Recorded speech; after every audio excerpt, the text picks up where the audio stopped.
just the way you move will inspire people to want to know more about Islam. Habibi, I believe that one of the first steps is the haters who hate Islam. To minimize that hatred is of great success in da'wah, because the ultimate guidance of shahada comes from Allah. Innaka la tahdi man ahbabta. You won't guide whom you love, but Allah guides whom He wishes. So when someone really hates Islam, if you relentlessly and continuously, prove that, you're a good person and the teachings are beautiful and so on, automatically their hatred would diminish. The diminishing of the hatred of a hater is a great success in da'wah. A lot of people don't think of that.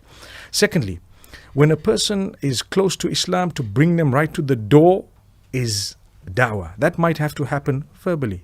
It might have to happen, but it does happen with an honesty, with so many other things. I mean, look at how in Western countries, a lot of the times when there is a time of need and the Muslims go out to help, there are people who come and they want to accept Islam because they never guessed that Muslims would do this.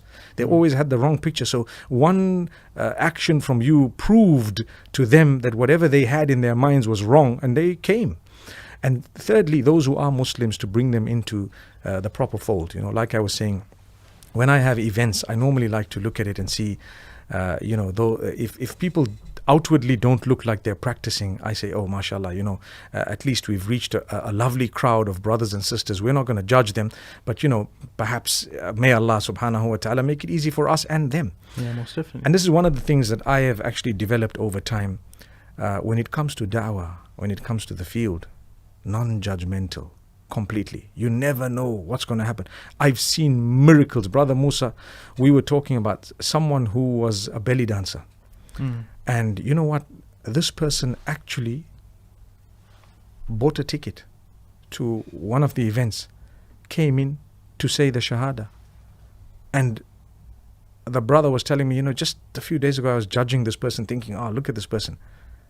And the strange thing is, Allah brings people you wouldn't imagine. If you judge them and this is why, we live in the Western world. Acknowledge people, smile at them, greet them, respond sometimes to that greeting. When I say sometimes, I mean you have to respond.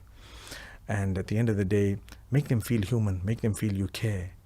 I spoke in one of my talks yesterday and I said, this Raddu Salam and Salam is such an important thing to greet someone. The Prophet ﷺ has given it so much of importance. The Quran has given it so much of importance. Do you know, primarily people lose their faith because of loss of identity. When you greet the people around you, they feel connected to you. There is every day you pass someone on the train station and you greet them, Assalamu alaikum, how are you? And you're gone. Assalamu alaikum, you're gone.